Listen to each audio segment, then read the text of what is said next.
Hi, I'm Jeff Ray, your host for Economic Outlook. Thanks for joining us each week as we discuss the region's most important economic development initiatives with a panel of experts.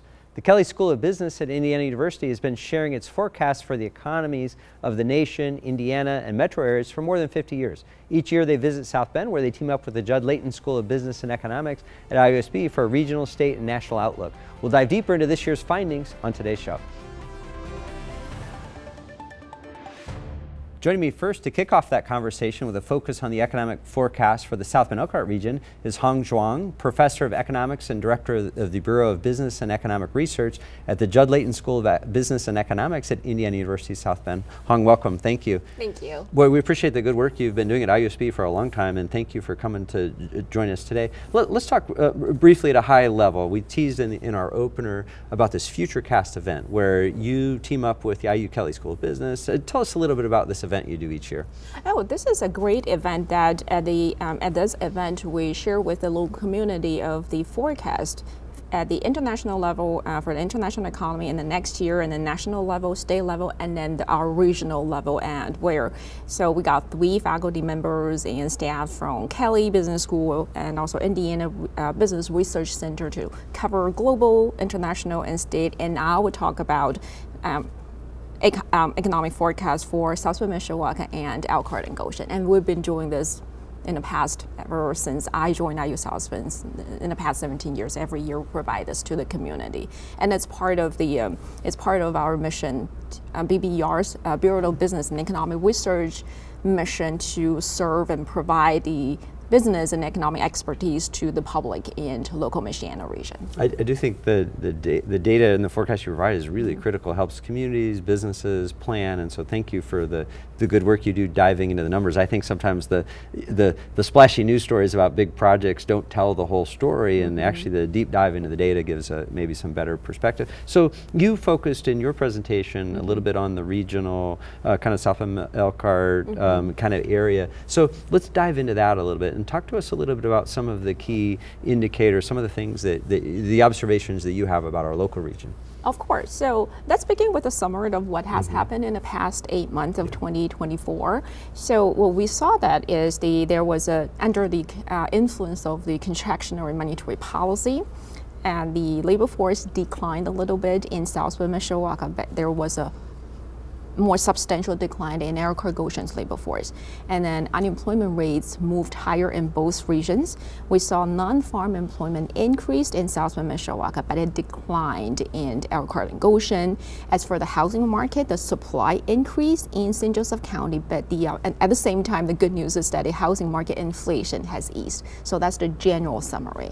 And if we are looking more specific into the few numbers, I can give a few highlights, such as, so for the average unemployment rate for South Bend, Mishawaka is 4.7% in the first 8 months. So that's about 0.6 percentage point higher from last year.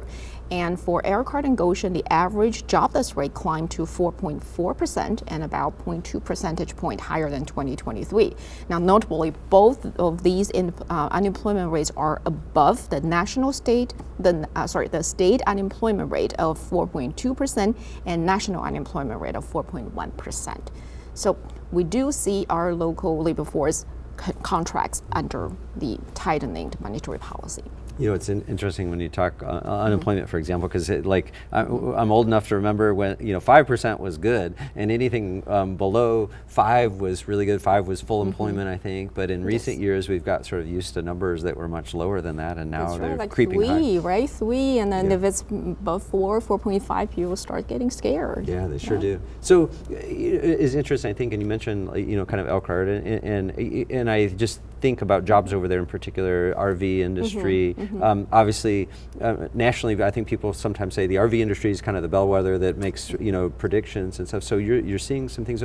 How do those speak to that piece a little bit, the RV industry and its influence? Sure. So what we saw that in Elkhart is that their non-farm employment, that's from the payroll survey, business establishment survey, that the non-farm employment declined in Elkhart and Goshen, and we saw the significant job losses in manufacturing. They lose 3,600 jobs on average.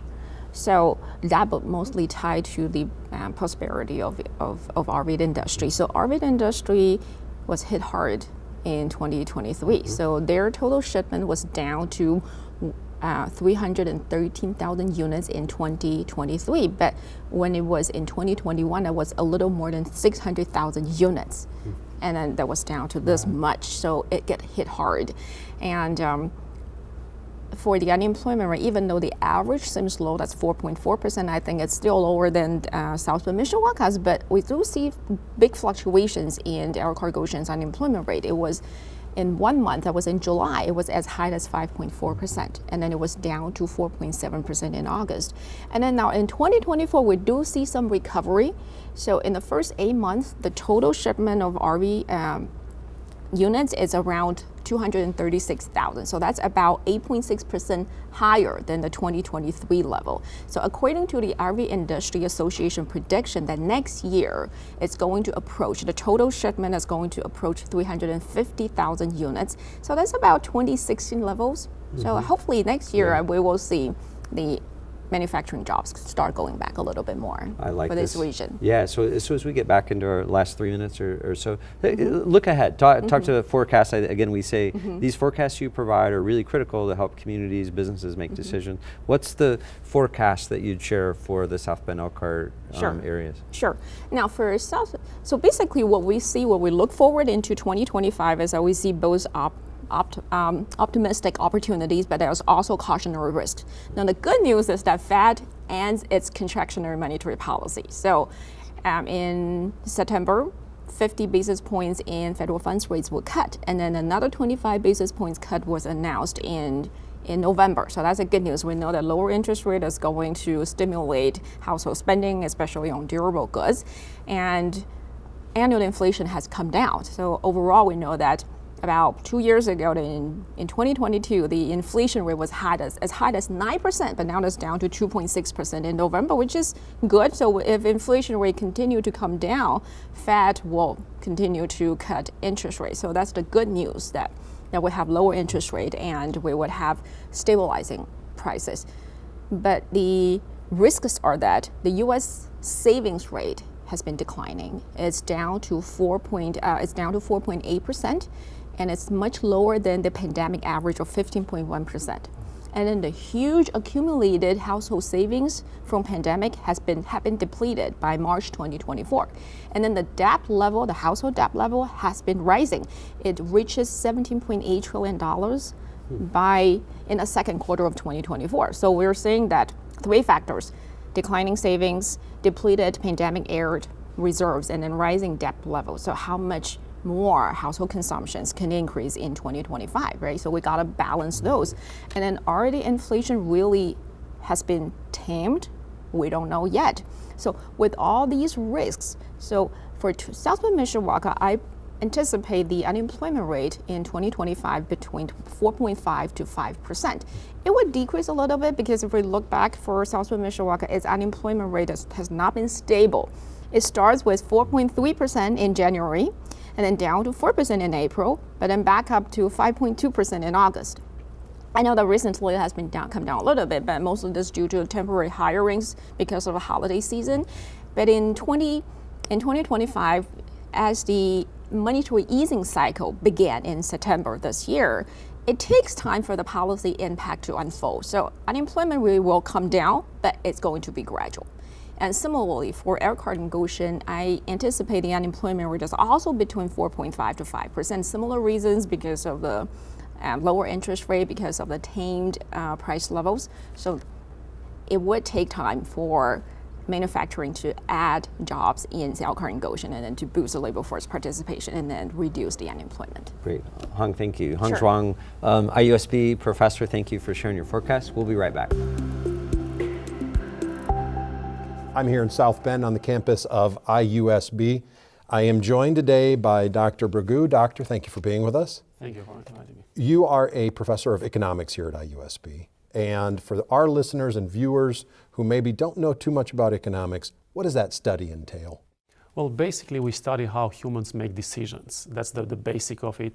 And obviously, we make these decisions in the world of scarcity. That means we have limited resources. So we want to understand how to best make those decisions so we get the most out of those limited resources. And so you are training future business leaders community business leaders or others that might go beyond our community and work in the business industry, but you're teaching them about making these decisions about limited resources, which really is what economics is all about. If we all had endless money, it wouldn't have much value. Exactly.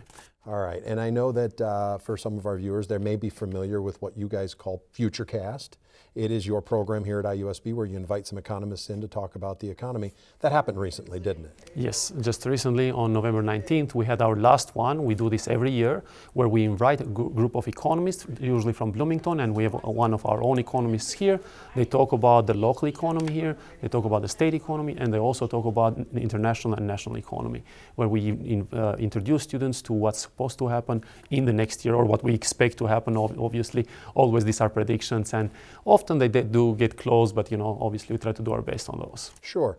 And when you're talking about the economy, can you help us understand what that scope is? Is it just about business? Is it about other intrinsic factors that might help shape what our economic outlook might be? We usually focus on unemployment, on GDP, what's happening to the economic growth. Those are the things that we mostly look at, but obviously we can look at other factors. We look at financial factors. One of the individuals always talks about the financial part of the economy as well, what's supposed to happen, for example, with stock market and so on. But usually we focus on the local economy, mostly unemployment or employment, and then also what's going on with different areas of the economy. For example, here in Elkhart, we have a lot of RV industry, and obviously we touch into that and how it's doing and so on. And so you do take that local perspective into account as you're giving your information and you're teaching lessons to these local students. Yes, of course. We want our students to be aware of what's going in the local community. A lot of our students stay here. Very high percentage of them stay here and are employed here. So we want them to at least get an exposure to what's going on in our economy once every year. That way they can help make better decisions, even what they're deciding and what they're studying and so on, or maybe even introduce them to some areas where there's growth, where they can look into for future opportunities for employment. Okay, and that actually brings me to a question that I had for you. When you look at the students who attend, most of them I'm assuming are in the business school or somehow studying economics. You this semester told me you teach macroeconomics, yes. So I'm sure many of your students were at FutureCast this year. But you also have students beyond the business school attend? Yes, so normally we have more students from the business school since we run it through the business school, the FutureCast, and so we invite our own students. I invited my students there, and for my students it's even more beneficial because they directly benefit. They're studying macroeconomics, and most of the things that we talk about are macroeconomics. And so, but of course we also have other students. This is open to all the students in the campus, so sometimes other students also do come, and obviously anyone can benefit from this. And when we talk about that benefit, I was thinking about, and may have even mentioned before we went on air, that there are, let's take our local doctors or dentists or medical professionals or someone that might become an engineer. There really is still a value to knowing some basics about the economy and how economics shape every one of our industries and our day-to-day jobs. Right. So that's what I tell my students at the beginning of the semester when I teach macro. We live in this economy. We are part of this economy. So when the economy is doing well, the likelihood we'll do well is also high. And so we can make better decisions about what's coming if we know what's going to happen in the economy, even in our personal life. So it doesn't have to be that we apply what we learn in economics, in macroeconomics, and in FutureCast only to the business decision making. We apply a lot of these decisions to our own decision making, buying a house, buying a car. All of these things are important, and we do cover those things, so anyone can really benefit from this. So, and when we are talking about your students, local students, and you are giving them this type of exposure to economists, there really wouldn't be another opportunity for them to get that type of one-on-one, or maybe not one-on-one, but at least that type of interpersonal experience with that type of information, would there be? Oh yes, there's definitely. Obviously, we can share videos with our students when we have from other economists around the U.S. and they can hear from them. But it's different because of the kind of more or less personal interaction. They can ask questions directly to the panel. They can interact with them, so they learn in a slightly different way that they would learn from me sharing one of the videos. Sometimes I do obviously share videos from other economists talking to them, but this is a very different experience. So hopefully, by being a different experience, we hope that they get to remember more of the stuff that they hear also, since the interaction is different. All right, so to wrap this up, I'm going to ask you a couple questions that may feel like a quiz, but What did the economists say about the future of our economy? How are we doing? We are doing pretty good so far. So the prediction for this quarter that we are in, the fourth quarter of this year, it's according to one of the predictions that we have from Atlanta Fed. It's 3.3%, the latest one, 3.3% growth, which is pretty good for the economy. For the next year, the Federal Reserve expects 2%, but the likelihood, the way things have been going, is that it's quite possible if things go towards that direction, we'll have greater than 2%, which is very good.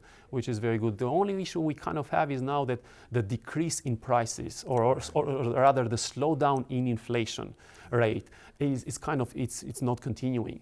And so we kind of stuck at somewhere, for the measure at least that the Federal Reserve looks at, we are stuck somewhere around in the mid 2.5, 2.8% to 3%, which is a problem because the goal they're looking for is 2%. I got it. Well, good luck in the future to all of us. It's very cool to know that you're teaching these young kids about these fundamental concepts of economics. Thank you for joining us today. I think this has been very insightful and very interesting to hear how our local educational institutions are helping prepare all students for the reality that economics play in all of our lives.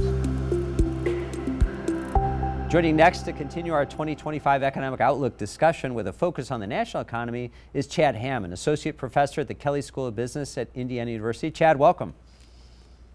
Hi, Jeff. Thanks for having me. Hey, thank you for being here, Chad.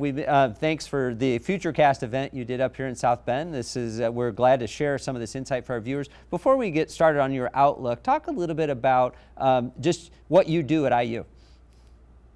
Yeah, so I'm an accounting professor here at IU. I teach financial accounting primarily to our undergrad students, and as a researcher, my primary area is in capital markets-based research and human capital. Great. Well, thank you, Chad. We appreciate you sharing your expertise. So, Chad, we talked earlier in the show with Dr. Zhuang about kind of the regional piece. We asked you to join us for a little bit more of a focus on the national picture. Our viewers are very interested in kind of where we're at now, but maybe more importantly, like where we're headed. So, let me toss that your way. Give us some talk to us a little bit about the national economy. Yeah. So, all right, as our committee, the FutureCast group, we prepare a forecast and we kind of talk about where things have been over the past several years with the U.S. economy and where we anticipate things are going to go into the future. And with that, we focus on some big picture metrics, right? And so some of the metrics that we focus on, are going to be related to the labor market, to the output, so GDP, right, where prices are moving, so inflation, things like that. And so I guess big picture, what I would say is where we're anticipating things to go from here is a little bit more of a steady state. So we've been in some turbulent times recently with, the pandemic and such. And so where our model is looking to the future is that we're going to be entering a little bit more of a normal economic time period. And so with that, some of the metrics that we look at, when we think about the labor market, one of the metrics that we focus on there is both the unemployment rate as well as the job openings to unemployment.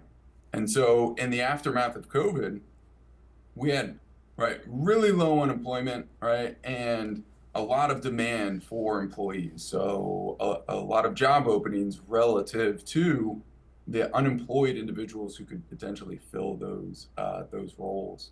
And what we've been seeing is that's coming into a little bit more balance, right, over the past year or so.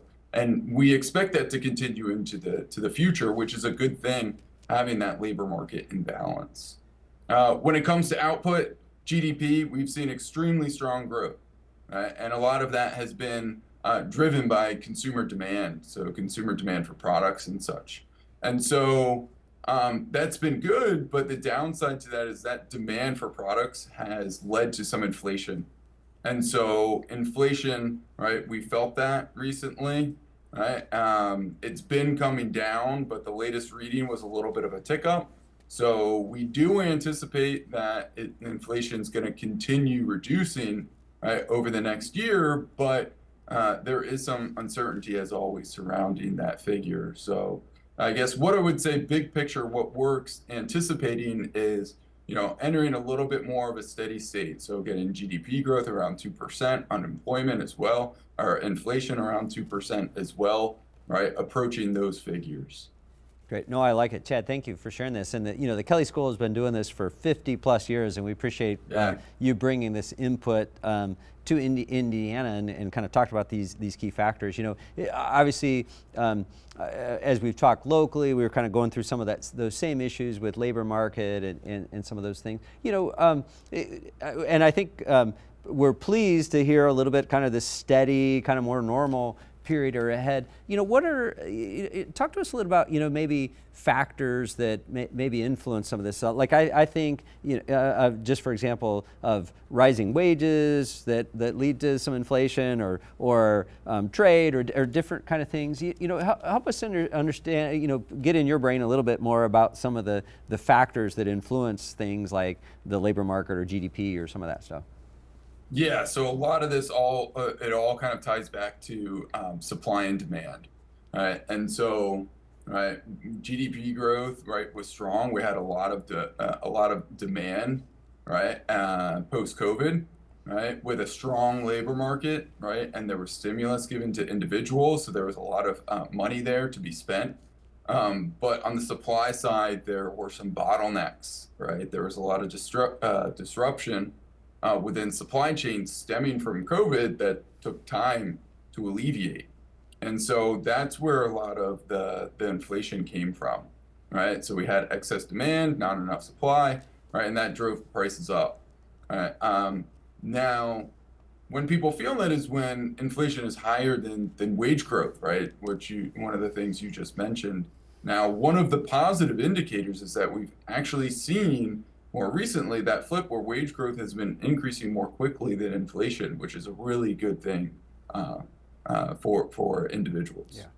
Yeah. No, I appreciate that. And, it's interesting. Obviously in the election of 24, the economy got a ton of attention. Everybody was going to fix it. I think skeptics sometimes are like, how much will policy influence it? Talk about just generally factors that could influence your predictions. So for example, you've predicted this steady, kind of growth next year, but I would say policy changes or things that happen internationally. What are factors that might influence that in a positive or a negative way?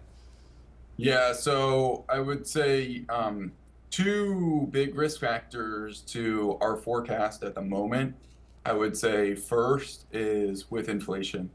And so inflation, right, the Fed rose rates, right, when inflation was really high to try to cool down the economy, right, and bring that inflation down.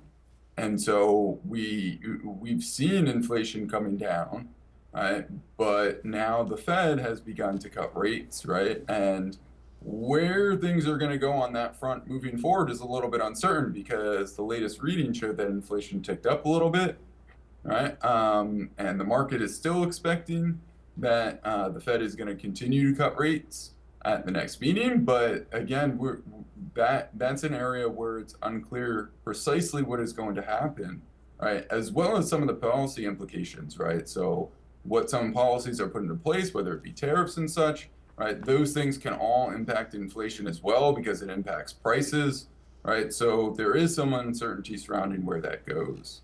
Another area I would just say is with some of the international conflicts at the moment, right? So there are some pretty big conflicts going on throughout the world, right? And those could drive, right, an effect on the U.S. economy, right, through supply chains, right, prices, oil prices and such, right, and how and whether we get involved in those conflicts and how they play out and the influence they will ultimately have on the U.S. economy, very difficult to quantify, right? But those are a risk factor as well that we would point out.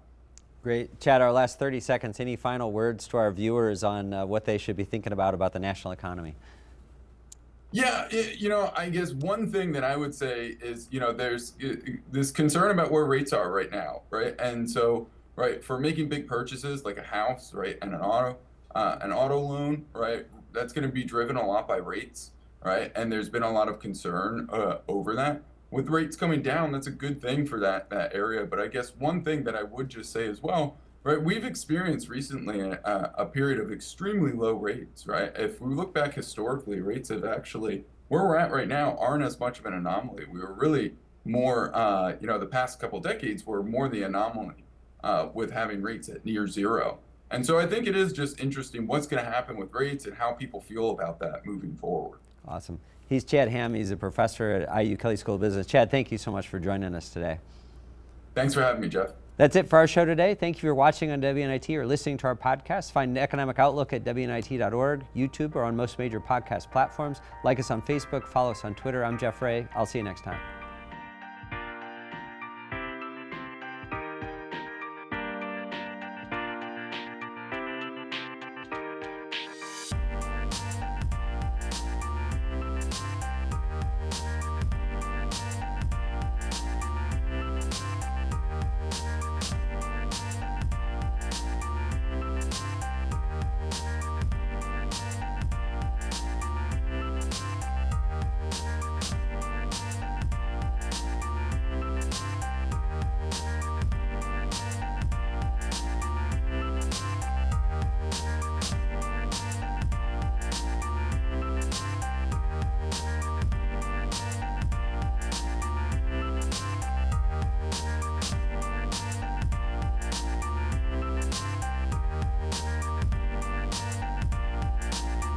This WNIT local production has been made possible in part by viewers like you.